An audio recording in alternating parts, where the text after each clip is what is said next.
आज हम उस बात के बारे में बात करेंगे जो पूरे विश्व में एक संकट लाए हुए है और सारा विश्व उससे उभरने की बातें कर रहा है।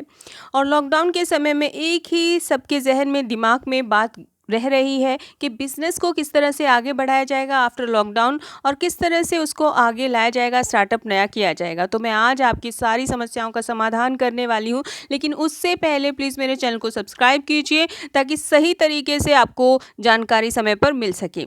चलते हैं वीडियो की ओर। सबसे पहले तो मैं आपको बात बता दूं कि बिज़नेस में शुरुआत करते समय हमेशा ये देखना चाहिए कि लोगों की यहाँ के एरिया की ज़रूरत क्या है, यानी कि जिस एरिया में हम बिज़नेस कर रहे हैं वहाँ के एरिया के लोगों की सबसे ज़्यादा डिमांड में क्या है और वहाँ क्या चीज़ नहीं मिल रही है। अगर आप ऐसी चीज़ बनाओगे जो सबके पास है तो डेफिनेटली आपका बिज़नेस थोड़ा सा डाउन पे जा सकता है, और अगर वहाँ के लोगों की डिमांड में वो चीज़ नहीं है तो भी आपका बिज़नेस डाउन पे जा सकता है।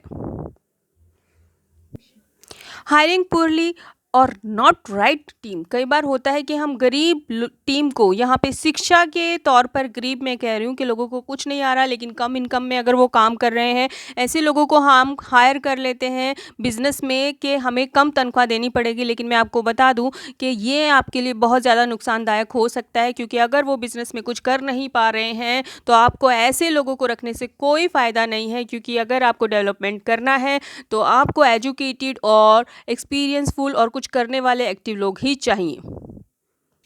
कई बार हम पार्टनर तो बना लेते हैं लेकिन सही पार्टनर नहीं बनाते। बिजनेस में पार्टनर बहुत ही अहम भूमिका निभाता है, क्योंकि अगर हमारा बिजनेस पार्टनर सही नहीं है तो अपना बिजनेस कभी भी डाउन पे जा सकता है, और अगर बिजनेस डाउन पे गया तो वो अगर हमें छोड़कर चला गया तो बिजनेस पूरी तरह से ब्रेकआउट हो जाता है। तो मैं आपको बता दूं, अगर आपका बिजनेस नीचे जा रहा है तो आपका बिजनेस पार्टनर ऐसा होना चाहिए कि वो पूरी तरह से आपको सपोर्ट करे और बिजनेस को नए तरीके से शामिल करे, शुरुआत करे।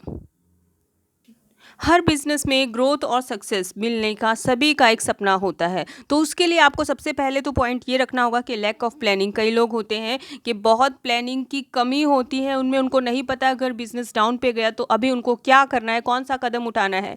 नेगेटिव और पॉजिटिव दोनों पॉइंट्स को लेकर आपको इस तरह से स्ट्रेटेजी बनानी है कि अगर नेगेटिव में मेरा बिजनेस गया, यानी कि डाउन में मेरा बिजनेस गया, तो मैं किस तरह से उसको ग्रोन अप पे ला सकूंगा, उसकी ग्रोथ कर पाऊंगा, और काफ़ी आगे जा रहा है तो किस तरह से और भी उसको यूनिक बना सकता हूँ, उस प्रोडक्ट को मैं कुछ यूनिक बना सकता हूँ ताकि और से और, यानी कि बेस्ट से भी बेस्ट में अपने प्रोडक्ट को बना सकूँ।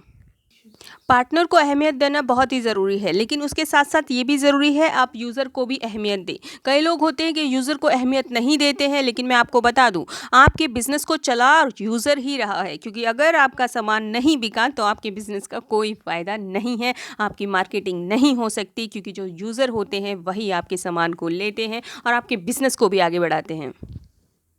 बिजनेस चलाते वक्त सबसे पहले तो आपको ये ध्यान में रखना है कि आपको ऐसा क्या लगता है कि कस्टमर आपके पास आएगा, यानी कि आपकी प्रोडक्ट में ऐसा क्या है कि कस्टमर सिर्फ आपके पास ही आए और वो मार्केट में अवेलेबल ना हो। अगर आपने कोई ऐसी चीज़ बना दी कि आपके चीज़ में वो यूनिकनेस है तो 100% आपके बिजनेस को बढ़ने से कोई नहीं रोक सकता।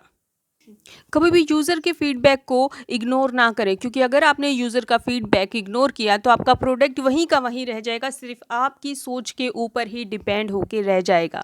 जब तक हम यूज़र के फीडबैक को मानते हैं तब तक हमें भी मार्केटिंग बहुत ज़्यादा मिलती है, यानी कि हमारा प्रोडक्ट बहुत ही ऊपर तक जाता है। तो क्योंकि यूज़र ही बताते हैं कि उन्हें क्या चाहिए, और अगर आपको यूज़र ये बताने लगे हैं तो समझ लीजिए कि आपके प्रोडक्ट में उनका इंटरेस्ट बढ़ने लगा है। और अगर आपके अनुसार ये लग रहा है कि आपका प्रोडक्ट उनके लिए बढ़ रहा है, एक अच्छा प्रोडक्ट साबित हो रहा है, तो वो ज़रूर आप चेंजेस कीजिए उनके फीडबैक के द्वारा जो वो चेंजेस चाहते हैं।